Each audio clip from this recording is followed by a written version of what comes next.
Doctor Prabhakar Deshmukh शैक्षणिक आणि सामाजिक संस्थेच्या अंतर्गत आराधना ध्यान समूहातर्फे हा आपण कार्यक्रम घेतो आहोत. आजचे प्रमुख व्यक्ती आदरणीय संजीवजी लाभे सर. अंतरी देवाचे ध्यान, तेणी निरारले नयन. अंतरी देवाचे ध्यान, तेणी निरारले नयन. पडे देहाचे विस्मरण, तो सत्वगुण. अशा समर्थांच्या शब्दात सत्वगुणी असणाऱ्या आदरणीय श्री संजीवजी लाभे सरांची ओळख करून देण्याचं भाग्य मला मिळणं हा मी माझा सन्मान समजते. गेल्या 2 वर्षांपासून सातत्यानं सरांनी या व्यासपीठावर आपल्या बंधू भगिनींशी संवाद साधावा असा याचा पाठपुरावा करत होती, थोडक्यात हट्ट करत होती. आणि आज हा दिवस आपल्या सगळ्यांसाठी सुदिनम सुदिनम असा आहे. वास्तू वस्तू याप्रमाणेच विचारांचा श्रीमंत वारसा एका पिढीकडून दुसऱ्या पिढीकडे जात असतो. आज आपले कर्तृत्व याची साक्ष देते आहे. सरांनी जवळपास 68 ते 70 वर्ष वर्धा शहरात व्यतीत केले. त्यांचे बालपण त्यांच्या आजोळी म्हणजेच परमपूज्य आप्पाजी जोशी यांच्या घरी गेले. त्यांचे शिक्षण BSc, MA, BEd. अध्यापनाचे कार्य न्यू इंग्लिश हायस्कूल व ज्युनियर कॉलेज येथे झाले. महाराष्ट्र राज्य पुणे येथे मराठी अभ्यास मंडळाचे ते सदस्य होते. इयत्ता 9वी ते 12वी साठी पाठ्यपुस्तक निर्मिती तसेच राज्याच्या शिक्षण प्रशिक्षण कार्यक्रमात राज्यस्तरीय मार्गदर्शकाची भूमिका त्यांनी वठवली. वर्धेच्या श्रीराम मंदिरात जवळपास 40 वर्षांपासून विश्वस्त आणि आता उपाध्यक्ष म्हणून सर कार्यरत आहेत. 1992 मध्ये त्यांनी सूर्योपासक मंडळ सुरू केले. हजारो विद्यार्थ्यांना सूर्यनमस्कार शिकवले. 1975 पासून श्रीमद भगवद्गीतेचे वर्ग सुरू केले. गीता जयंतीच्या निमित्तानं पाठांतर स्पर्धा घेतल्या. आजवर शेकडो विद्यार्थ्यांना त्यांनी गीता शिकवलेली आहे. वर्धा नागरी सहकारी बँकेच्या संचालक मंडळावर ते 5 वर्ष कार्यरत होते. वर्धा शहरातील अनेक शव वाटणाऱ्या अशा समित्यांवर ते होते. त्यांना अनेक पुरस्कारही मिळाले. या पलीकडे सर एक उत्तम वक्ता, लेखक आणि संघटनकर्ता आहेत. गुढीपाडव्याच्या दिवशी पहाट पाडवा या कार्यक्रमाचं जे आयोजन होतं सर करतात, त्यावेळेला ही वेळ असते पहाटे 5 ते 8 ची. सुमारे 10,000 श्रोते पारंपरिक वेशभूषा केशभूषा पोशाख करून इथं हजर असतात अगदी वेळेच्या आधी. आणि इतक्या सगळ्या खुर्च्या भरूनही रसिक श्रोते मागे उभे असतात. 2016 पासून सरांनी 177 मंदिरात 5,000 भक्तांना सामील करून हनुमान चालिसाचे पाठ करून घेतले आहेत. याचबरोबर रुग्णसेवा, बालकांसाठी स्तोत्र पठण, आजही ते देश आणि विदेशातील 400च्या वर मंडळींना श्रीमद भगवद्गीता शिकवतात. श्रीराम मंदिरात चातुर्मासाचा जो उपक्रम आहे तो तर अगदी सुपरहिट ठरलेला आहे.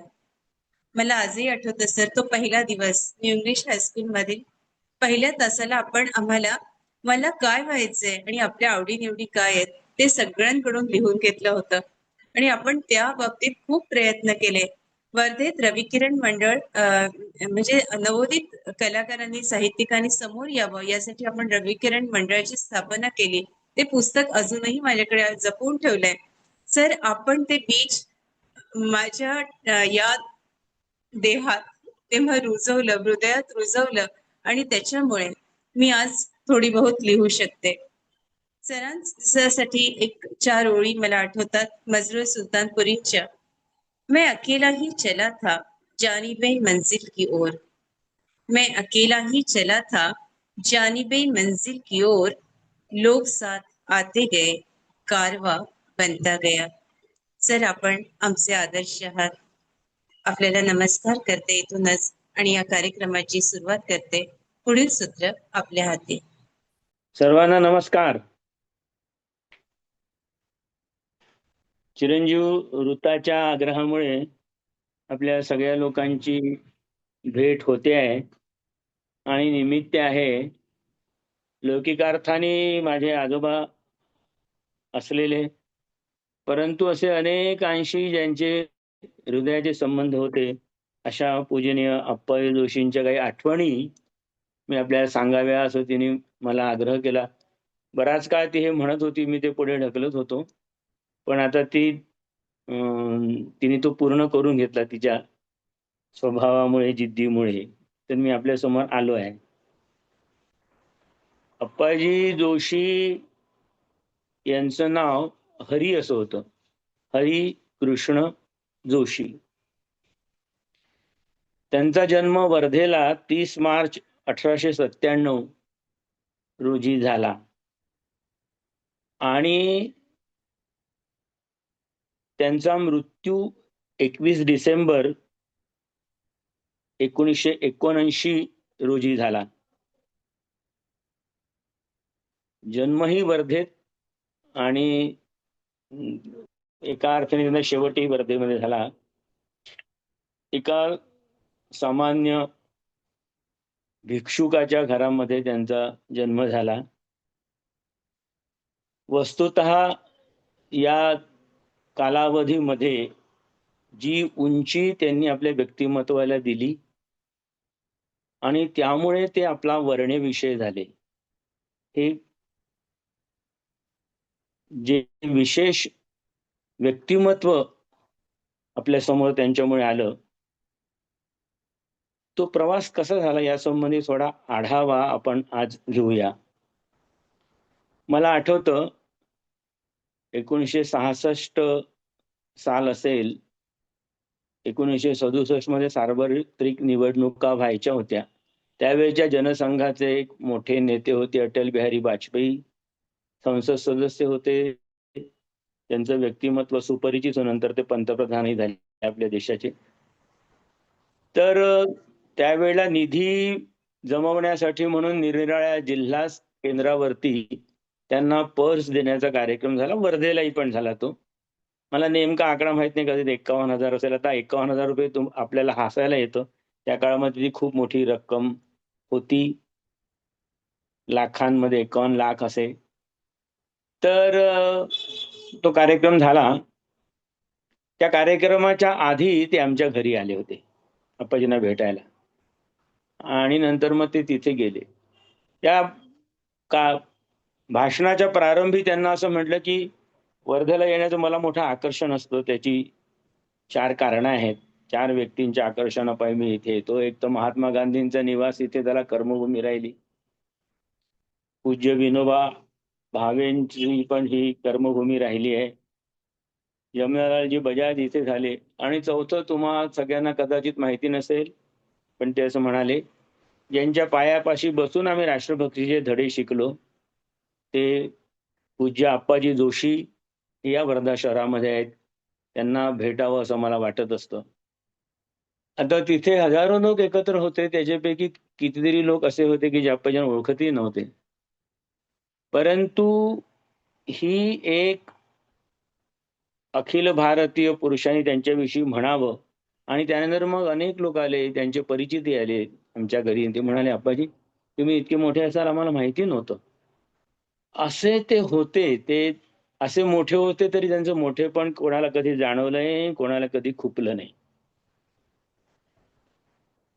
पुण्याला जे लोक राहतात त्यांना ज्ञानप्रबोधिनी ही संस्था माहिती असेल. त्या प्रबोधिनीचे जे संचालक संस्थापक होते ते मला आठवतं 1962 साली आम्ही जेव्हा पुण्याला गेलो होतो, तेव्हा ते आवर्जून त्यांची ती ज्ञानप्रबोधिनी आम्हाला दाखवायला म्हणून घेऊन गेले होते. नंतर मग आणीबाणी नंतरही 1978 मध्ये असावं की आम्ही तिथे गेलो होतो पुण्याला. त्यावेळी अप्पाजींना ते मुद्दाम घेऊन गेले. म्हणाले, तुम्ही सुरुवातीला आला होता, आता ते पहा कसं अत्यंत भव्य स्वरूपात झालं होतं. आणि ते तिथे उपस्थित असणाऱ्या शिक्षकांना आणि विद्यार्थ्यांना असं म्हणाले की मूर्तिमान पावित्र्य हे आपल्या वास्तूमध्ये आज उपस्थित झालेलं आहे. ज्यांनी निर्विवादपणे समाजामध्ये आपलं असं श्रेष्ठत्व आपल्या कर्तृत्वाने सिद्ध केलं, अशा माणसांनी त्यांच्याविषयी असं म्हणावं 1979 मध्ये ते गेले. 80 मध्ये इंग्लंडमध्ये हिंदू स्वयंसेवक संघाचं एक काय म्हणतील आंतरराष्ट्रीय संमेलन झालं होतं. तर त्या संमेलनामध्ये आता हिंदू स्वयंसेवक संघाचं काम खूप वाढलंय. त्या संमेलनामध्ये जे शिबिर झालं त्या शिबिराला स्वर्गीय अप्पाजी जोशी नगर असं नाव दिलेलं होतं. असं एका वर्धेमध्ये जन्माला आलेल्या, वर्धेमध्येच वावरलेल्या अशा व्यक्तीच्या मृत्यूनंतर देशभरातील आणि जगातील शेकडो हजारो लोकांनी संवेदना व्यक्त कराव्या, असं कोणतं कर्तृत्व त्यांनी गाजवलं होतं. तर त्याचा थोडा आलेख आहे. त्यांचे वडील अर्जनवीस होते, काका जोसपण करत होते, वडील ठेकेदारी करत, शेती करत उद्योगी होते आणि त्यांच्या काळामध्ये खूप मोठ्या प्रमाणात आर्थिक भरभराट या कुटुंबाची झाली. म्हणजे आपण सांगत असतो की त्यांचा जन्म झाला तर त्यांची जी बाळडिणी होती 20-25 तोळे सोनं त्यांच्या अंगावर त्या काळात होतं असं म्हणायचं. असं अत्यंत सुखपूर्ण जीवन त्यांचं असं चाललेलं होतं. आणि एकाएकी काय त्या काळामध्ये प्लेग नावाचा असा आजार होता की ज्यात अनेक कुटुंब उद्ध्वस्त झाली.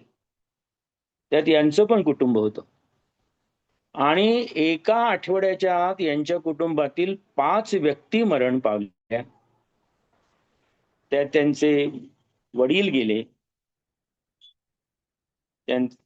जे कुटुंबाचा आधार होते त्यांचे काका गेले, त्यांचा भाऊ गेला, त्यांच्या बहिणी गेल्या.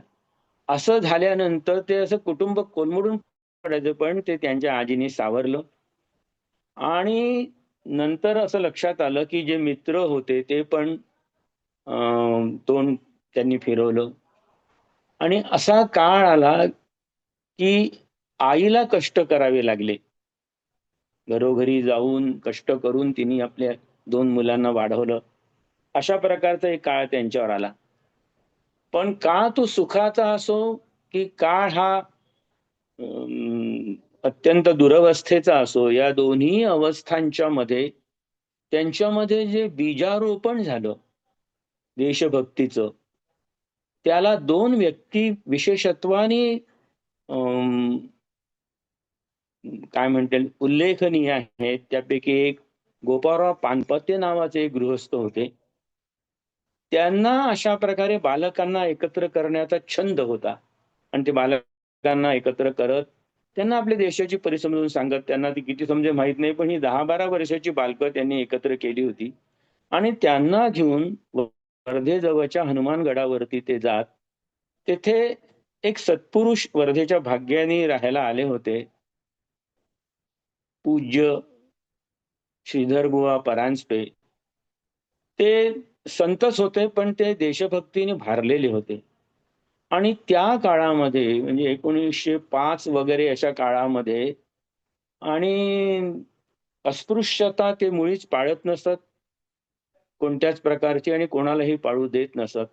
एक विलक्षण व्यक्तिमत्व होतं. त्या 2 व्यक्तिमत्वांचा प्रभाव अप्पाजींच्या वरती पडला आणि देश स्वतंत्र झाला पाहिजे या कल्पनेत ते झपाटले. 1906 मध्ये लोकमान्य टिळक हे मुंबई कलकत्ता मेलनी जात होते. ही गोष्ट त्यांना कळली. तर त्यांचं वय त्यावेळी 9 वर्षाचं वगैरे होतं. आणि आपण टिळकांना बघितलं पाहिजे असं त्यांच्या मनाने घेतलं. आणि ते आणि त्यांचे काही सवंगडी गोपाळरावांच्या सोबत स्टेशनवरती शाळा चुकवून गेले. लोकमान्य टिळकांचं दर्शन झालं. त्यांना अतिशय आनंद वाटला. अप्पाजींना आपलं दैवत पाहिलं असं वाटलं त्यांना. आणि नंतर दुसऱ्या दिवशी ते जेव्हा शाळेत गेले तेव्हा ते स्टेशनवर लोकमान्य टिळकांना पाहायला गेले होते ही बातमी त्यांच्या आधी शाळेमध्ये पोहोचली होती. लगेच तिथे गेल्यानंतर त्यांना शिक्षकाने सांगितलं की तुला मुख्याध्यापकांनी बोलावलंय. ते मुख्याध्यापकांच्याकडे गेले. त्यांनी विचारलं दरबेनी, कुठे होतास तू? ते म्हणाले, मी स्टेशनवर गेलो होतो. कशाला गेला स्टेशनवरती? टिळकांना पाहायला गेलो होतो. आणि त्यांनी शिक्षा केली. जायचं नाही. तू शाळा बुडून हे जे काही तुला देशभक्तीचे धंदे करायचे आहे ते शाळा आटोपल्यानंतर कर. आणि तुला उद्या सगळ्यांसमोर माफी मागावी लागेल की मग माझी चूक झाली. मुख्याध्यापकांच्या दृष्टीने ते बरोबरही होतं, पण त्यांनी माफी मागायला नकार दिला. त्यांनी सांगितलं तू शाळेत यायचं नाही, जोपर्यंत माफी मागत नाहीस तोपर्यंत शाळेत यायचं नाही. तर दुसऱ्या दिवशी शाळेत जेव्हा गेले नाही, वडिलांनी विचारलं की काय झालं. त्यांनी सांगितलं सगळं. त्यांना वडिलांना अभिमान तर वाटला, पण मुलाची शाळा झाली पाहिजे म्हणून ते शाळेत गेले मुख्याध्यापकांकडे आणि सांगितलं की लहान मूल आहे, त्याची चूक झाली आहे, मी त्याच्या वतीने माफी मागतो. आणि त्यांना पुन्हा त्यांनी शाळेमध्ये घेतलं. परंतु तिथून जी उचल त्यांच्या मनाने काढली ती प्रतिवर्षी त्यांनी आपल्यासारख्या अनेक मित्रांना एकत्र करायला सुरुवात केली. आणि ते जेव्हा 9व्या वर्गामध्ये होते तेव्हा त्यांनी शाळेच्या समोर पिकेटिंग केलं. शाळेच्या भिंतीवरती घोषणा लिहिल्या, स्वातंत्र्याच्या घोषणा लिहिल्या, वंदे मातरम म्हटलं. हे सगळं पाहिल्यानंतर मुख्याध्यापक खूप रागावले आणि बाहेर उभ्या असलेल्या या विद्यार्थ्यांच्या समूहासमोर येऊन त्यांनी आणि एक प्रकारचं भाषणही दिलं. जे समोर आले त्यांना शिक्षाही केली. परंतु त्या विद्यार्थ्यांच्या पैकी कोणातरी त्यांना धक्का लागला, ते खाली पडले. या सगळ्या गोष्टीमध्ये आप्पाजी जबाबदार आहेत असं गृहीत धरून त्यांना रस्टिकेट केलं की यांनी वंदे मातरम म्हटलं. त्या काळामध्ये हा मोठा गुन्हा होता आणि सगळ्यांनाच वाईट वाटलं. एकदम आता मॅट्रिक झालेला माणूस त्या काळात खूपच मोठा होत असे. मग शेवटी आणि रॉबर्टसन हायस्कूल हिंगणघाटला होतं, तिथे त्यांनी आपला प्रवेश केला. ते जात सकाळच्या गाडीने शाळा करून परत येत अशा प्रकारे केलं. त्या सगळ्या कालावधीमध्ये हा प्लेगचा आघात झाला आणि वडील गेले. मोठा सगळ्यांना प्रश्न पडला काय करायचं ते. आईच्या आग्रहाखातर त्यांनी विवाह केला. त्या काळात लोक ते 14 वर्ष होते तेव्हा तो विवाह झाला. या सगळ्या अवधीमध्ये त्यांनी तरुणांचं संघटन हा जो मुख्य हेतू होता तो चालूच ठेवला. वर्धेचे ते अघोषित असे नेते झाले. त्यांनी देशमुख क्रिकेट क्लबची स्थापना केली, आखाडे सुरू केले आणि पुढे ते काँग्रेसचे वर्धा शहर सेक्रेटरी पण झाले. त्यानंतर 1914च्या सुमारास थोडा आधी डॉक्टर हेडगेवारांशी त्यांचा संबंध आला. तसं 1911 मध्ये त्यांनी डॉक्टरांना पाहिलं, पण त्यांचा संबंध 1914 मध्ये आला. त्यावेळी 17 वर्षाचं वय त्यांचं होतं. डॉक्टरांचे एक स्नेही अण्णा सोहनी वर्धेला आले होते आणि त्यांनी डॉक्टरांना हे सांगितलं होतं की असं असं आहे. तर 1914 ते 1918 या काळामध्ये जे पहिलं विश्वयुद्ध झालं, त्या विश्वयुद्धाच्या काळात इंग्रज गुंतले होते. त्याचा फायदा घेऊन आपण काहीतरी करावं म्हणून शस्त्रांचा एक मोठा संग्रह आणि शस्त्र चालवणाऱ्या युवकांचं प्रशिक्षण अशा प्रकारचा कार्यक्रम डॉक्टर हेडगेवारांनी घेतला. त्यावेळी शस्त्रांची ने-आण करण्यासाठी कोणाला संशय येऊ नये म्हणून कमी वयाच्या मुलांना, म्हणजे जे साधारणपणे ज्यांना मिसूड वगैरे फुटली नाही अशा मुलांना मुलींचा वेश देऊन शस्त्रांची ने-आण करण्याचं काम ते करत होते. त्या काळामध्ये वर्धेवरून 2-3 अशा मुलांची आणि नियुक्ती पण आप्पाजींनी केली. त्यात त्यांना मदत केली. यापुढे 1918 मध्ये जेव्हा ते सगळं तो युद्ध थांबलं आणि तो कार्यक्रम मागे घ्यावा लागला, त्याही वेळी शस्त्रांची निर्वानिरव करणं हा जो सगळा भाग होता त्यामध्येही आप्पाजी त्यांना सहकार्य केलं. जे क्रांतिकारक त्या काळामध्ये परत आलेले होते त्यांना अनेक ठिकाणी ठेवणं, 4-4, 6-6 महिने ठेवणं, कोणालाही पत्ता लागणार नाही अशा पद्धतीच्या कामातही त्यांना मदत केली. 1917 मध्ये वर्धेला त्यांनी राष्ट्रीय स्वयंसेवक मंडळाची स्थापना केली आणि या राष्ट्रीय स्वयंसेवक मंडळात अनेक मीटिंग होत असत, त्यांचे कार्यक्रम होत असत. सगळ्यातून देशभक्ती हा एकमात्र उद्योग तिथे त्यांनी सुरू केला होता. पुढे ते जिल्हा काँग्रेस कमिटीचे पण सेक्रेटरी झाले आणि 1920च्या नागपूर काँग्रेसच्या नंतर त्यांच्याकडे मराठी मध्य प्रांत काँग्रेस कमिटीचे जनरल सेक्रेटरी हे दायित्व आलं. या सगळ्या याच्यामध्ये त्यांचे अध्यक्ष होते जमनालालजी बजाज. जमनालालजी बजाज हे खूप मोठे व्यक्तिमत्व वर्धेतील होतं आणि त्यांचा खूप मोठा विश्वास आणि त्यांनी प्रेम अप्पाजींनी संपादन केलं. त्यातूनच मग राजकारणात प्रवेश झाला, तो म्युन्सिपाल्टीच्या राजकारणातही प्रवेश झाला आणि वर्धा म्युन्सिपल काउन्सिलचे ते जवळजवळ 27 वर्षपर्यंत सभासद होते आणि प्रत्येक वेळी ते बिनविरोध नगर परिषदेवर निवडून जात असत. अशा वर्धेतील अनेक संस्थांशी त्यांचा संबंध होता. ज्या राम मंदिरचा उल्लेख आता वृत्ताने केला, त्या राम मंदिरचेही ते अनेक वर्षपर्यंत विश्वस्त होते. म्हणजे संघाची स्थापना झाल्यानंतर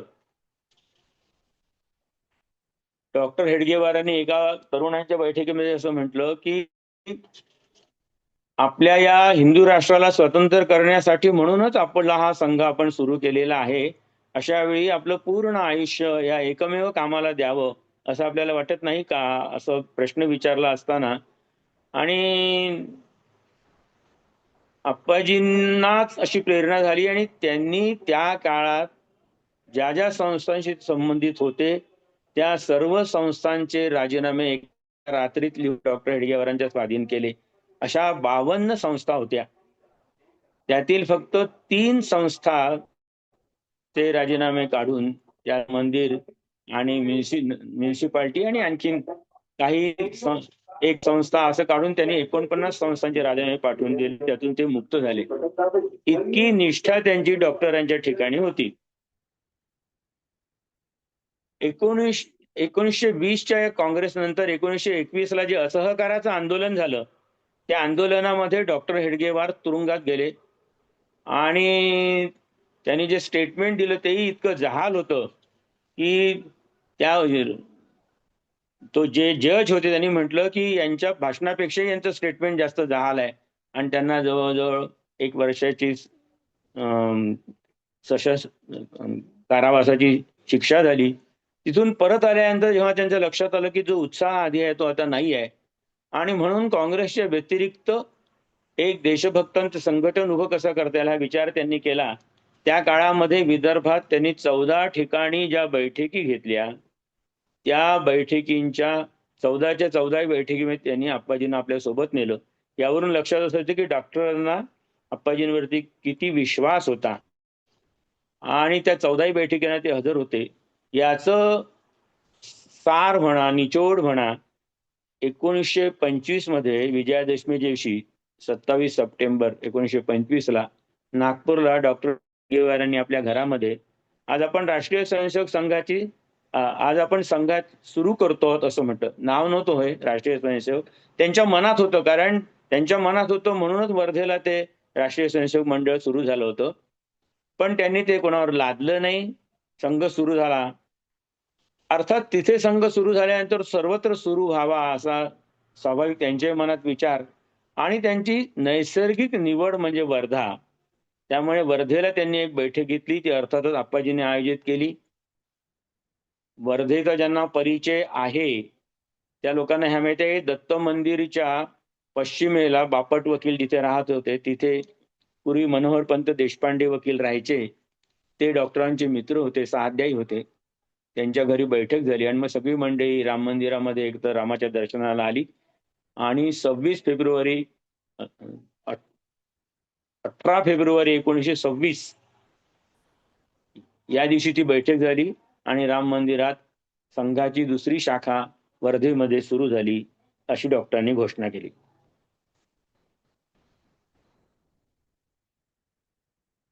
एकोणीसशे 26 ला वर्धेत शाखा सुरू झाली. त्यावेळी अप्पाजी म्युन्सिपल काउन्सिलचे पण मेंबर होते आणि डिस्ट्रिक्ट काउन्सिलचे पण मेंबर होते. त्यांचा अनेक शिक्षकांशी संपर्क होता, वर्धेतल्या आणि वर्धे बाहेरच्याही, आणि असाही पण खूप लोकांशी संपर्क होता त्यांचा.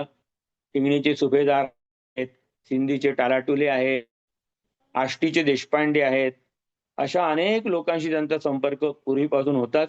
आणि त्यामुळे वर्धा जिल्ह्यामध्ये शाखांचं विणायला काही फार त्यांना अवघड गेलं नाही. याची प्रचिती कुठे आली ते सांगतो. म्हणजे 1934 पर्यंत हा जो 8 वर्षाचा कालखंड आहे, या कालखंडामध्ये वर्धेतल्या खेड्या पाड्यांमध्ये 18 पगड जातीच्या लोकांच्या मध्ये संघाचं बीज रोवलं गेलं होतं. नंतर जेव्हा संघाला एक फॉर्मल स्वरूप उत्पन्न झालं, त्याची शिबिरं व्हायला लागली 31 वगैरे पासून, दर वर्षी जिल्ह्याचं शिबिर व्हायचं, वर्धा जिल्ह्यातही शिबिर व्हायचं. ते 1934 मध्ये वर्धा जिल्ह्याचं शिबिर हे सेवाग्रामला झालं. हल्ली जिथे महिला श्रमचं डीएड कॉलेज आहे, तिथे पूर्वी सत्याग्रह आश्रम होता आणि तिथेच महात्मा गांधी राहत होते. त्याच्या पूर्वेकडे जे ग्राउंड आहे रेल्वे रुळाच्या उत्तरेला, त्या ग्राउंडवरती ते संघाचं शिबिर झालं होतं सेवाग्राम रोडवर. आणि त्या संघाच्या शिबिराला वर्धा जिल्ह्यातून सुमारे 1500 तरुण स्वयंसेवक उपस्थित होते. आता ते सत्याग्रह आश्रमाच्या जवळ असल्यामुळे त्याची तयारी आणि ते सगळं महात्मा गांधी दिसत होतं. आणि चौकशी केली की हे काय आहे, तर ते म्हणाले की हे संघाचं शिबिर आहे. त्यांना माहिती नसेल कदाचित. मग त्यांनी सांगितलं की हे आपले अप्पाजी जोशी आहे, त्यांचं आहे. तर गांधीजींनी अशी व्यक्त केली की मी ती शिबिर पाहू इच्छितो. आता गांधीजी रोज पहाटे फिरायला निघत असत आणि ते कधी कधी वर्धातल्या मगन संग्रहालयापर्यंत सुद्धा त्यांचं येत असत ते. तर ते म्हणाले मी पहाटे ती शिबिरामध्ये येईल. आणि ते त्या शिबिरामध्ये आले. 5-10 मिनिटासाठी जाऊ असं वाटलं होतं, पण ते चांगले अर्धा पाऊण तास तिथे रमले. आणि त्यांच्या असं लक्षात आलं की ज्यासाठी आपण प्रयत्न करतोय ते अस्पृश्यता निवारणाचं जे काम आहे ते संघाने खूप सहजगत्या साधलेलं आहे. इथे कुठल्याही स्वयंसेवकाला त्याच्या दुसऱ्या बाजूला झोपलेल्या स्वयंसेवकाची, बाजूला स्वयंसेवकांची जात माहिती नाही. तर त्यांनी हे विचारलं की तुम्ही कसं काय केलं, करू शकलात हे? आम्ही सारखे प्रयत्न करतो, सहभोजनाच्या कामाला जमत नाही, तुम्हाला कसं जमलं? ते म्हणाले की आम्ही कोणालाही जात विचारत नाही. आम्ही म्हणतो की आपण सगळे भारत मातेचे लेकर आहोत, म्हणून आपण एकमेकांचे भाऊ आहोत. आणि या कल्पनेने आम्ही राहतो. इथे कोणालाही दुसऱ्याच्या जातीची कल्पना नाही. मग डॉक्टर हेडगेवारांची त्यांची भेटही झाली, त्यांचा मोठा वार्तालाप झाला. तो स्वतंत्र विषय आहे त्या ह्याच्यात. परंतु मला म्हणायचं हे होतं की या 8 वर्षाच्या कालावधीमध्ये सुमारे 150 स्थानावरून 1500 लोकांना एकत्र करायचं कसब, आणि पूर्ण गणवेशात, इतकी संघटनेची वाढ त्यांनी केली होती. आणि त्यामुळे डॉक्टरांचा त्यांच्यावर अधिक विश्वास बसलेला होता.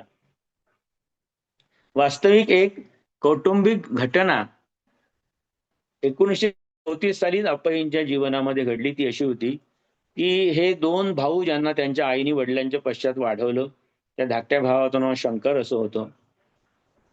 त्यांचा 1934 साली 9 एप्रिल रोजी अचानक मृत्यू झाला. ते आजारी होते 8-10 दिवस त्याच्यापूर्वी. आणि डॉक्टरांचं इतकं प्रेम यांच्यावरती होतं की डॉक्टर हेडगेवार आणि डॉक्टर परांजपे हे रोज रात्रीच्या गाडीने तिथे येत असत, रुग्णाच्या जवळ बसत, त्याचा औषधी उपचार सेवा वगैरे करीत आणि पहाटेच्या गाडीने नागपूरला परत जात असत. असं सतत 8 दिवस चाललं. 9व्या दिवशी त्यांचा मृत्यू झाला. आणि अप्पाजींचा हा लहान भाऊ त्यांच्या कुटुंबाचा मोठा आधार होता. तो गेल्यामुळे त्यांना फार दुःख झालं. त्यांना घरात झोप लागेना, कुठेतरी मित्रांकडे जाऊन झोपत असत. अशा व्यक्तीला आपल्या प्रेमाने, आपल्या आचरणाने जो आधार डॉक्टरांनी दिला, त्या व्यक्तीने 1934 साली डिसेंबर महिन्याच्या शेवटी 25, 26, 27, 28 डिसेंबर ते शिबिर झालं. त्या शिबिरामध्ये पूर्णपणे बदलून टाकलं. एवढा मोठा भाग, एवढं मोठं यश त्यांनी मिळवलं. त्यात पुन्हा महात्मा गांधी आले. तर थोडा आपण असाही विचार करू शकतो, त्या काळामध्ये मग त्यांची जिल्हा संघचालक म्हणून नियुक्ती झाली असताना त्यांचा जो प्रवास जिल्ह्यात व्हायचा, जिल्ह्यामध्ये काही साधनं नव्हती, जाण्या प्रवासाची कोणत्याच प्रकारची, तशा सगळ्या अवस्थेमध्ये आणि त्यांचे प्रवास करत असत. बैल बंडीतून ज्याचे जे साधन मिळेल त्या साधनाने त्यांनी प्रवास केला. 1930 साली एक आणखी अशी घटना घडली. महात्मा गांधींच्या आदेशानुसार जंगल सत्याग्रह करायचं असं ठरलं.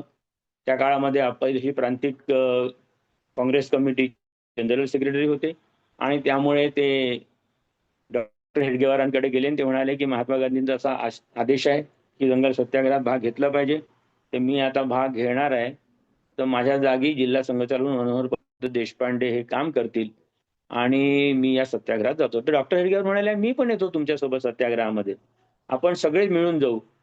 आणि डॉक्टर हेडगेवारांनी सरसंघचालक या पदावरती डॉक्टर लवा परांजपे यांची नियुक्ती केली.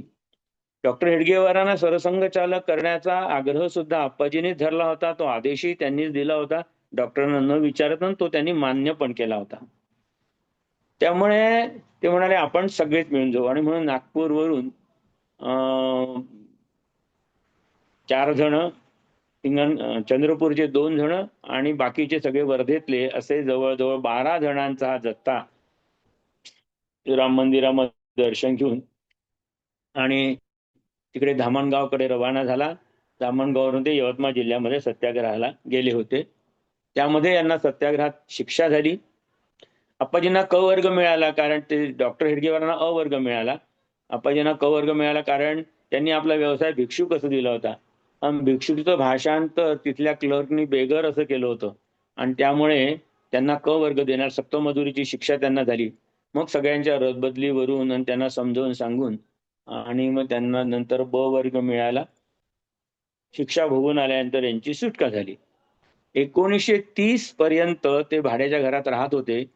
तिथे भाड्याच्या घरात राहत असताना त्या बाईंनी म्हटलं की तुम्ही राष्ट्रभक्ती देशभक्ती करता आणि आमच्यावर तोहमत येते, तुम्ही आमचं घर सोडा. तेव्हा या 1930च्या जेलच्या कालखंडामध्ये त्यांच्या भावाने जे 1934 मध्ये मरण पावले, आपल्या पत्नीच्या अंगावरचे दागिने जवळजवळ 80 तोळे सोनं विकून आमचं ज्या घरात मी राहिलो ते घर बांधलं आणि जेलमधून परत आल्यानंतर आपल्या भावाला नवीन घरामध्ये त्यांनी आणलं. तर अशा प्रकारे संघाचं काम चालू असतानाच वर्धेच्या म्हणजे सिंधी या गावी टालाटुले राहायचे. अशीच एक गमतीची गोष्ट सांगतो. ते मालगुजार होते. एकदा वर्धेचे कलेक्टर सिंधीला गेले, त्यांनी निरोप पाठवला की मालगुजाराला भेटीला सांग बोलावलाय म्हणून. तर त्याच वेळी अप्पाजींचा दौराही तिथे होता जिल्ह्याचे संघचालक म्हणून. तर त्यांनी म्हणजे ते कसे बाणेदार होते, त्यांनी सांगितलं की माझ्या संघाचा कलेक्टर आज इथे आहे जिल्ह्याचा, ते गेल्यानंतर मी तुमच्या भेटीला येईल असं त्याला निरोप देऊन दे. अशा प्रकारची अभिमानी व्यक्ती, म्हणजे अशी माणसं त्यांनी कशी मिळवली असेल हे खरंच खूप आश्चर्य वाटतं. म्हणजे 2 गोष्टी. एक आमचे श्रीधरराव भिडे त्यांनी मला सांगितले, त्यांचे भाऊ होते. तर ते त्यांच्याकडे कोणी नातेवाईक मित्रमंडळी आली म्हणून सगळ्यांनी मिळून सिनेमाला जायचं ठरवलं. तर त्यांच्या आग्रहाखातर ते पहिल्यांदा नाही म्हणाले, नंतर गेले. पण सिनेमात त्यांनी पाहिलाच नाही, त्यांनी डोळे बंद करून घेतले. मग त्यांना लोकांनी विचारले तू असं का केलंस? ते म्हणे मला माझ्या नेत्यांनी सांगितलंय अप्पाजी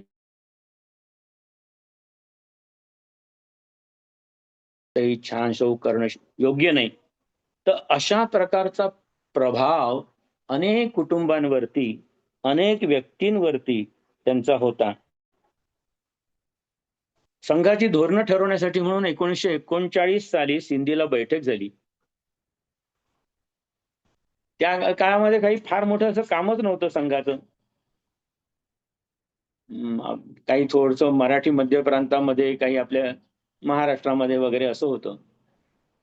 संघाची जी संस्कृत प्रार्थना आहे ती पण या बैठकीमध्ये निश्चित झाली होती. तत्पूर्वी मराठी आणि हिंदीमध्ये संघाची प्रार्थना होती. आणि आपलं संघाचं काम जर संपूर्ण भारतभर करायचं असेल तर सगळ्या लोकांना समजेल अशी प्रार्थना हवी म्हणून त्यांनी ती भिडे गुरुजी होते त्यांना करायला सांगितली होती, संस्कृतचे शिक्षक नागपूरचे. त्यांनी ती केली. डॉक्टरांना जो आशय त्यात आणायचा होता तो त्यांनी त्याला सांगितला होता. ती प्रार्थना सर्वप्रथम सिंधीला म्हटली गेली आणि ती तिथे सगळ्यांनी जेव्हा अप्रूव्ह केली तेव्हा ही प्रार्थना आता सुरू झाली आहे. ती आता हल्ली खूप प्रचलित झालेली आहे. शंकर महादेवांनी पण गायली आहे, त्यामुळे सगळ्यांना ती माहिती आहे. तर या बैठकीमध्ये एक प्रसंग अप्पाजींनी सांगितला, तो असा आहे की निरनिराळ्या मुद्द्यांवरती आपली मतं मांडली जात. अप्पाजींचा पिंड हा राजकीय पिंड असल्यामुळे आपलं मत हिरिरीने मांडण्याचा त्यांचा स्वभाव होता. तसं त्यांनी मांडलं. आणि त्या बैठकीमध्ये संघाचे नंतर जे सरसंघचालक झाले, माधवराव गोळवलकर, हे पण उपस्थित होते. त्यांचं मत अप्पाजींच्या मतापेक्षा जरा वेगळं होतं. त्यांनी पण आपलं मत मांडलं. आणि हा निर्णय डॉक्टरांनी करावा असं ठरलं, की याचं काय मतभेद, अप्पाजी एक म्हणून राहिले आहेत, ते गोळवलकर गुरुजी एक म्हणून राहिले आहेत, तर काय करायचं. तर डॉक्टरांनी निर्णय हा अप्पाजींच्या बाजूने दिला. तो गुरुजींनी आपलं मत मागे घेतलं आणि डॉक्टरने जे म्हटलं ते त्यांनी मान्य केलं. ते त्या प्रसंगानंतर आणि कदाचित आधी डॉक्टरांच्या मनामध्ये असं असेल की आपण यांना गोळवलकरांना आपलं उत्तराधिकारी करावं, तर त्यांना अशी थोडी शंका आली असेल की आपली तब्येत आता चांगली राहत नाही आणि त्यामुळे त्या त्या प्रसंगी त्यांनी ते बोलले काही नाही. नंतर जेव्हा अप्पाजी आणि डॉक्टर हे एकटेच फिरायला जात होते, त्यावेळी सहज डॉक्टर हेडगेवारांनी अप्पाजींना असं विचारलं की अप्पाजी, सरसंघ चालक म्हणून गोळवलकर तुम्हाला कसे वाटतात, असं विचारलं. म्हणजे अप्पाजींना याविषयी विचारावं असं डॉक्टरांना वाटलं. यामध्ये डॉक्टर आणि अप्पाजी यांचे परस्पर संबंध कशा प्रकारचे होते याची आपल्याला कल्पना येईल. तर अप्पाजी म्हणाले, फारच चांगली निवड आहे. एकतर गोळवलकर गुरुजी हे पुष्कळ वेळ देऊ शकतात, कारण ते ब्रह्मचारी होते, विद्वान होते, MSc LLB होते, इंग्रजीवरती त्यांचं चांगलं प्रभुत्व होतं, प्रौढ हिंदी ते उत्तम प्रकारे बोलत असत. आणि सगळ्यात महत्वाची गोष्ट अशी की डॉक्टरांच्या प्रती त्यांचं जे समर्पण होतं, त्याचा नुकताच पुरावा त्या चर्चेमध्ये आला होता. आणि मग जे अप्पाजींच्या विषयी संपूर्ण महाराष्ट्रामध्ये, संघामध्ये पण अशी धारणा होती की डॉक्टर हेडगेवारांच्या नंतर अप्पाजी सरसंघचालक होणार. अनेक लोक अप्पाजींना डॉक्टर हेडगेवारांचा उजवा हात असं म्हणत आणि मानत असत. आणि त्यामुळे सगळीकडे ही अटकळ होती की हे आता सरसंघचालक होतील. डॉक्टरांची प्रकृती हळूहळू ढासळायला लागली. डॉक्टर हेडगेवारांनी काय काय सहन केलं असेल हे सांगणं फार कठीण आहे. ते म्हणलं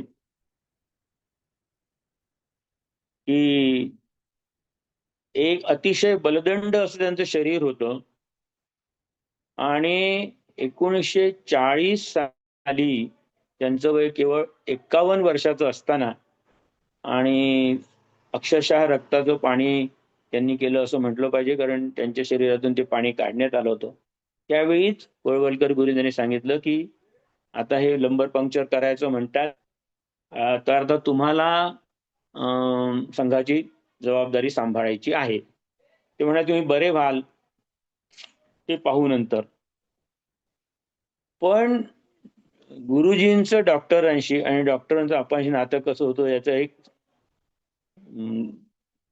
एक प्रसंग असा आहे जो हे स्पष्ट करतो की चिकित्सकाने असा सल्ला दिला हेडगेवारांना की तुम्ही राजगीरला जा, बिहारमध्ये, तिथे गरम पाण्याचे झरे आहेत, त्यामुळे तुम्हाला बरं वाटेल. तर ते काय ऐकायला तयार नव्हते. शेवटी त्या चिकित्सकांनी आणि गोळवलकर गुरुजींना गळ घातले की यांना तुम्ही सांगा. तेव्हा ते गेले आणि त्यांनी असं म्हटलं की बा तुम्हाला जायला पाहिजे, सगळ्यांचा आग्रह आहे. तर त्यांना काहीतरी निमित्त सांगायचं म्हणून ते असं म्हणाले की अप्पाजी येतील तर मी जाईन माझ्यासोबत. तर अप्पाजी त्यावेळी भिक्षुकीचे काही कार्यक्रम वगैरे असतीलच, पण गोळवलकर गुरुजी डॉक्टरांचा हा शब्द घेऊन वर्ध्याला आले. वर्ध्याला ते आमच्या घरी आले आणि नानी म्हणजे आप्पाजींची आई होती, तिला त्यांनी म्हटलं की आप्पाजी कुठे आहेत, मला त्यांना भेटायचं आहे. तर ते म्हणाले सांगा, तुम्ही सांगा तर माधवराव कसे काय आले. नाही, मला सांगा आप्पाजी कुठे आहेत. ते पाणी पण प्यायला तयार नव्हते.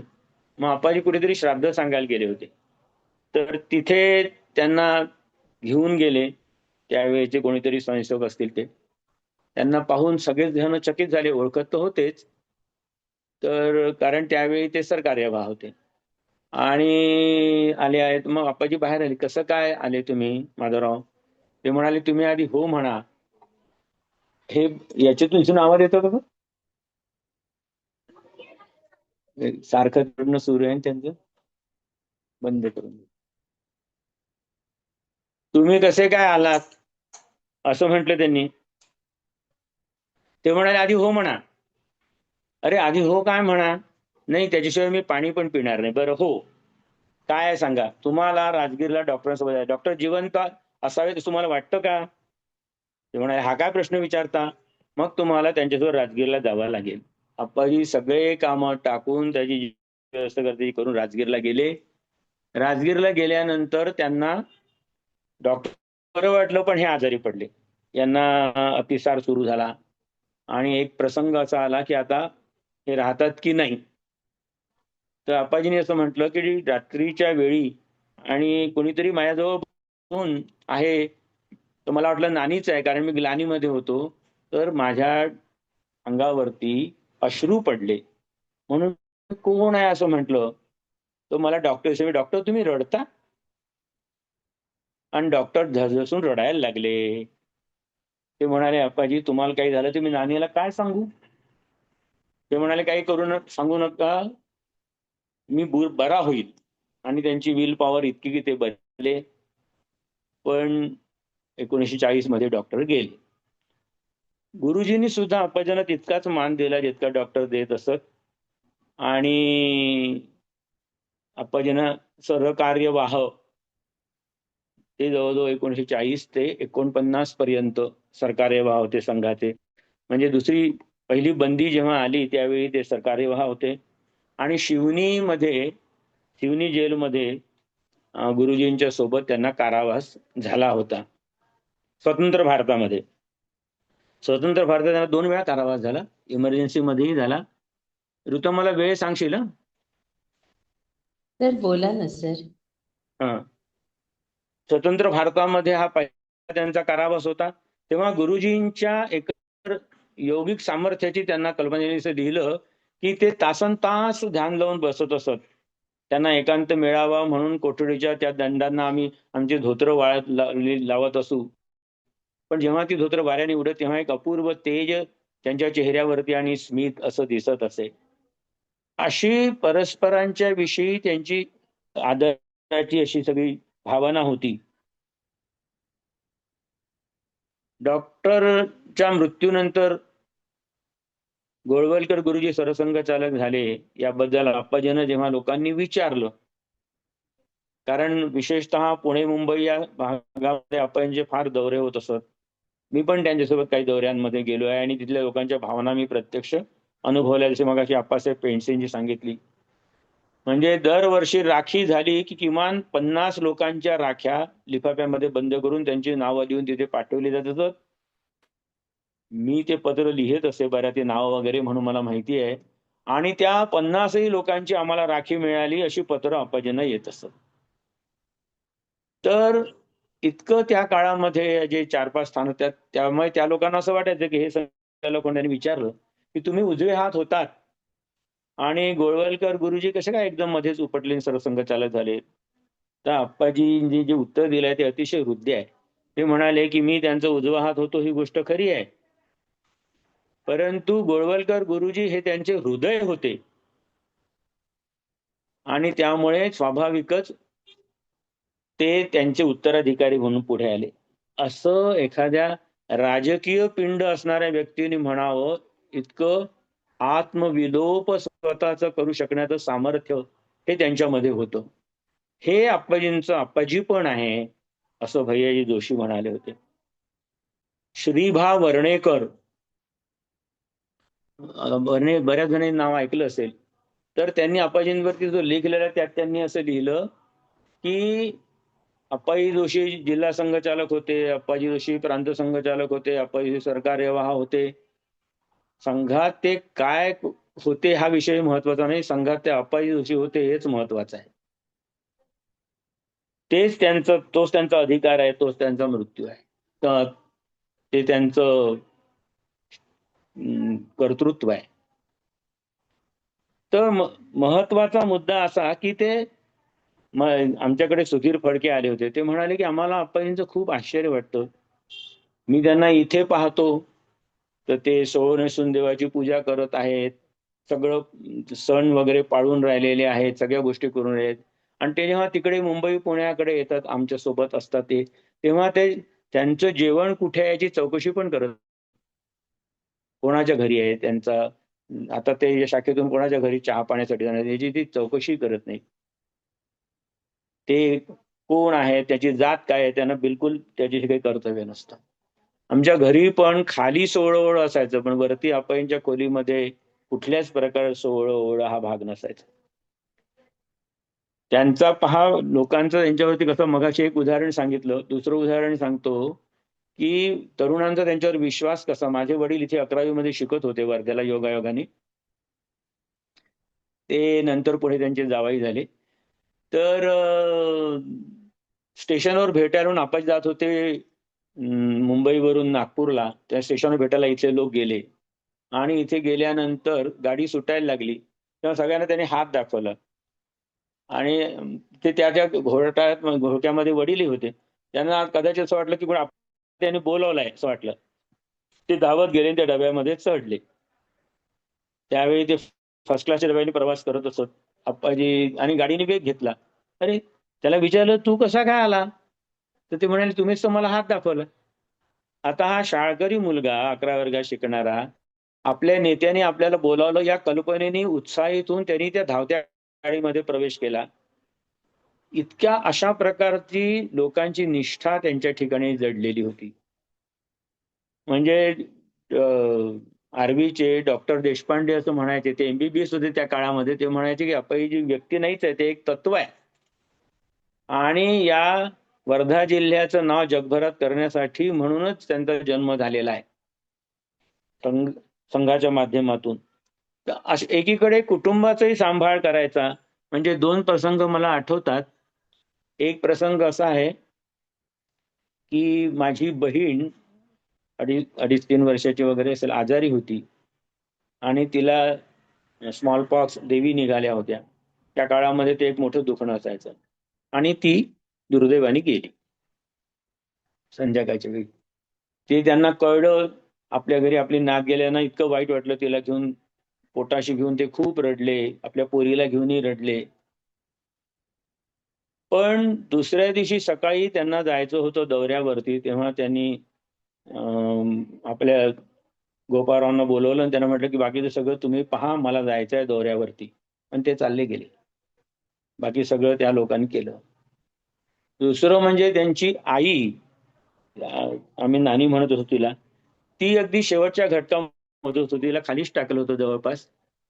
आणि ती जेव्हा थोडी शुद्धीवर आली तेव्हा त्यांनी तिला विचारलं की नानी मला जायचं आहे गावाला, तर मी जाऊ. तर आईने तू थांब तोपर्यंत. आईने त्यांना असं घट्टाची मायले खूप रडले. सगळा प्रसंग जीवनाचा कसा तिने त्यांना वाढवलं होतं, पण त्या विपरीत परिस्थितीमध्ये सगळं तिला आठवलं असेल. आणि मग ती म्हणाली तू जा. आणि ते दुसऱ्या दिवशी सकाळी आर्वीला ते परत आले आणि परत ती 1 घंट्यानी ती गेली. पण इकडे कुटुंबही सांभाळायचं आणि दुसरीकडे संघाचं कामही सांभाळायचं, प्रायोरिटी द्यायची हे त्यांनी पाहिलं. ते अत्यंत निर्भय होते. म्हणजे निर्भयतेची 2 उदाहरणं मला आठवतात. एक म्हणजे आमच्या इथे माणिकराव सबाने नगराध्यक्ष झाले. त्यांचा काहीतरी एक विक्षिप्त स्वभाव होता. त्यांनी सांगितलं की इथे शाखा लागणार नाही टिळक प्रायमरी शाळेच्या ग्राउंडवरती. आणि तसं त्यांनी सांगितलं तर यांना ज्याकडे सूचना आली त्यांनी सांगितलं की तिथे शाखा लावू देणार नाही, सत्याग्रह करीन.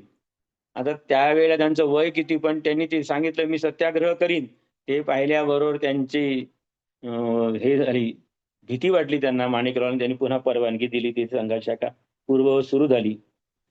दुसरं म्हणजे 1975 साली आणि संघावरती बंदी आली इमर्जन्सीमध्ये. तर बाळासाहेब देवरसांना पकडून दिलं. 2-3 दिवसांनी, म्हणजे हे जसे काही तयारच होते असं काही, 2-3 दिवसांनी आले पोलीस आमच्या घरी आणि त्यांनी सांगितलं की तुम्हाला अटक केली आहे. ते म्हणाले चला. म्हणजे दौऱ्यावर जाताना जशी तयारी करायची तसे ते पोलीस स्टेशनमध्ये गेले सहजपणे. आणि तिथे गेल्यानंतर पोलिसांनी, बाकीच्या लोकांनी म्हटलं की यांचं वय तर लक्षात घ्या तुम्ही, आता हे 80 वर्षाचे गृहस्थ आहेत आणि तुम्ही यांना काय सांगून राहिले. तर पोलीस म्हणाले त्यांनी तसं लिहून द्यावं की माझी तब्येत चांगली नाही आहे बुवा. यांनी म्हटलंय ना की तुम्ही हे म्हणता की माझी तब्येत चांगली. ते म्हणाले मी का पांढऱ्या कागदावरती काळ्या शाईने रेख सुद्धा ओढणार नाही. हे काय करणार आहेत माझं. अशा पद्धतीने म्हणजे ते अत्यंत निर्भयपणे त्या इमर्जन्सीला ते सामोरे गेले. असं त्यांचं निर्भय, स्वच्छता तर इतकी असायची की त्यांच्या याला वळी सुद्धा पडलेली नसायची. झोपेतून उठलेले असायचे, चादरीला वळी पण पडलेली नसायची. नीट नेटकेपणा, स्वच्छता, वस्तू जागच्या जागी ठेवणं. व्यक्तिमत्व असं लाभलं होतं. 6 फुटाची उंची, बलदंड शरीर, गोरा रंग, असं उत्तम व्यक्तिमत्व त्यांना लाभलं. आजानुबाहू आणि सर्व प्रकारच्या संकटांना तोंड देण्याची तयारी अशी त्यांची होती. मी 2 प्रसंग पाहिलेले आहेत. तुला वेळही संपत आला. एक म्हणजे आम्ही पुण्याला गेलो होतो. पुण्यावरून आळंदीला, आळंदीच्या मुख्य मंदिराच्या बाजूला जो नृसिंह सरस्वती स्वामींचा मठ आहे, त्या मठाचं बांधकाम ज्यांनी केलं ते कॉन्ट्रॅक्टर होते बाळासाहेब दीक्षित. त्यांच्यासोबत आळंदीला गेलो होतो. तर आळंदीला तिथे जे उत्तराधिकारी होते तेही 84-85 वर्षाचे होते. ते शेवटच्याच घटका मोजत होते. मग त्यांना भेटलो आणि परत निघणार तेव्हा त्यांचे जे कोणी सेवेकरी ते म्हणाले की हे कोण आहेत गृहस्थ तुमच्यासोबत आलेले. ते म्हणाले हे वर्धेचे आहेत, अप्पाजी जोशी. नाही म्हणे महाराज मघापासून आम्हाला असं म्हणत होते की अरे ते येणार आहेत बरं, आज मला माझं शरीर वगैरे स्वच्छ करून ठेवा. तर बाकीचे सगळे तर परिचितच दिसतात, त्यामुळे आम्हाला असं वाटतं ते म्हणजे कोण येणार आहेत बुवा. तर ते, आणि जेव्हा ते जिना चढत होते तेव्हा त्याला ते म्हणाले अरे ते येऊनही पोहोचले तरी मला तुम्ही बसवून ठेवा ना. तर अशा प्रकारचं त्यांचं एक अनाकलनीय असं आध्यात्मिक अधिकार आणि व्यक्तिमत्व होतं. विज्ञानानंदांच्या आग्रहावरून आम्ही एकदा लोणावळ्याला गेलो होतो. भिशीकर पण सोबत होते. तर तिथे त्यांचे निरनिराळे प्रयोग असतात. त्यापैकी एक त्यांना सांगितलं की ह्या प्रयोगामुळे तुमच्या मनाचे जे असतात स्पंद ते उमटतील समोरच्या कागदावर. ते त्यांनी लावलं आणि सुरू केलं. तर तिथे अशी सरळ रेष आली, जसं ते हार्ट थांबल्यानंतर सरळ रेष येते ना, हार्टबीट चालू असताना असं कंप येतो. तर ते विज्ञानानंदाने यांचे पायच धरले. ते म्हणाले अशी व्यक्ती की जिच्यावरती या सगळ्या गोष्टींचा काही प्रभावच झाला नाही, माझ्या या आश्रमातच पहिल्यांदा आलेली आहे. हे एकतर एखाद्या उच्च कोटीच्या साधकाला शक्य आहे किंवा जो वेडा आहे त्याला शक्य आहे. तर असं, आणि लोकांच्या विषयी स्वाभाविकच एक प्रकारची कणव आत्मीयता. आमच्याकडे गृहस्थ होते, त्यांचं त्या गृहस्थांनी मग स्वतंत्रपणे आपलं व्यवसाय वगैरे सुरू केला आणि उगीच त्यांचा द्वेष वगैरे करायला लागले. तर त्यांना जेव्हा 60 वर्ष पूर्ण झाली, ते त्यांच्या कानावर आलं, ते मला म्हणाले चल बरं आपण त्याच्याकडे जाऊ. गेले आणि त्यांना धोतर, त्यांच्या बायकोला पातळ वगैरे दिलं. त्यांनी यांचे पाय धरले. म्हणे, "इतके वर्ष मी तुमच्यापासून दूर राहिलो, पण तुम्ही माझ्यावरचं प्रेम नाही पूर्ण संपवलं नाही." तर अशा प्रकारे आपलंसं करून घेण्याची एक हातोटी त्यांना साधली होती. अनेक प्रकारचे प्रसंग आहेत. आमच्या पवनारला एक बाळकृष्ण वाघमारे म्हणून कार्यकर्ते होते. त्यांच्या हातून एकदा एकाला मार बसला, रक्त यायला लागलं. आता तो पोलिसमध्ये रिपोर्ट केला या भीतीने त्यांनी सायकल उचलली आणि ते आमच्या घरी आले आणि बाहेर येऊन बसले. आमचं जेवण सुरूच होतं. तर मी हात धुवून बाहेर गेलो. म्हटलं, तर त्यांनी सांगितलं, "कसे काय आले?" असं झालं. मी त्यांना सांगितलं. ते म्हणाले, "तू काही काळजी करू नको. तू पहिल्यांदा जेवण कर." त्याला जेवू घातलं आणि अशी व्यवस्था केली, की यांना अटक होणार नाही कुठल्याही परिस्थितीमध्ये. अशा अनेकांच्या प्रत्यक्ष जीवनामध्ये, कौटुंबिक जीवनामध्ये त्यांना अतिशय मानाचं स्थान होतं, मध्यस्थपणाचं स्थान होतं. वास्तविक प्रत्येकाच्या आयुष्यामध्ये जन्म आणि मृत्यू हे तर स्वाभाविकपणे येतच असतात. पण मुख्य म्हणजे या 2 घटनांच्या मधला जो काळ त्याला मिळत असतो, दैवी इच्छेने, प्रारब्धाने त्याचा उपयोग तो कसा करून घेतो यावर त्याचं मनुष्यत्व म्हणून श्रेष्ठत्व सिद्ध होत असतं. ते कोणत्या मर्यादेपर्यंत न्यायचं हे ज्याचं ठरत असतं. "नर करणी करे तो नरका नारायण हो जाय" असं म्हणतात. तर असं अत्यंत हलाखीत जीवन जगूनही पण हजारो लोक, म्हणजे एकही प्रांतातली व्यक्ती नाही की जी आमच्या घरी जीवन गेली नाही. हजारो व्यक्तींना आणि त्यांनी प्रेरणा दिली या कामात येण्याची. असं एक आदरणीय व्यक्तिमत्व. म्हणजे मी एक पाहिलंय असं, की लोक तुम्हाला समोरून तर नमस्कार करतातच भेटले की. पण ते रस्त्याने जाताना दिसत असले तरी मागून येऊन त्यांना त्यांच्या मूर्तीला नमस्कार करणारे लोक सुद्धा मी पाहिलेले आहेत. असं एक श्रेष्ठ व्यक्तिमत्व त्यांच्या रूपाने. आणि माझं भाग्य थोर की प्रत्यक्ष त्यांच्या सहवासात राहण्याची आणि त्यांची सेवा करण्याची संधी मला मिळाली. छोट्याच्या कामात सुद्धा ते हार करण्याचं काम असो की फुलं तोडण्याचं काम असो, तितकं नेटके पण मी त्यांच्यापासून शिकलो. तर या भाग्याबद्दल देवाचे आभार मानू. आणि आपण मला इतक्या शांतपणे इतक्या वेळ ऐकून घेतलं, सहन केलं, याबद्दल आपले आभार मानून माझं बोलणं संपवतो. धन्यवाद.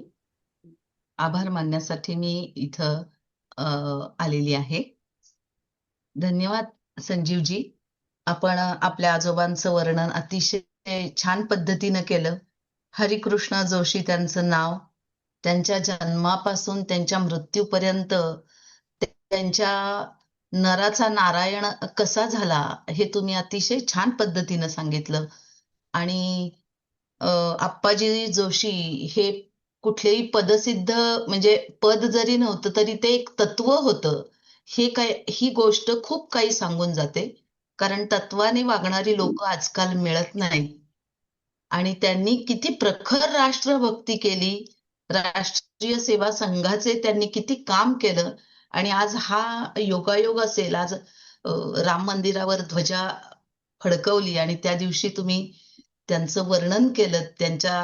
त्यांचं डॉक्टर हेगडेवार यांच्या एकमेकांशी असलेले संबंध, गोळवरकर गुरुजी यांचे असलेले संबंध हे आपल्या वाणीनं आपण इथे विशद केले.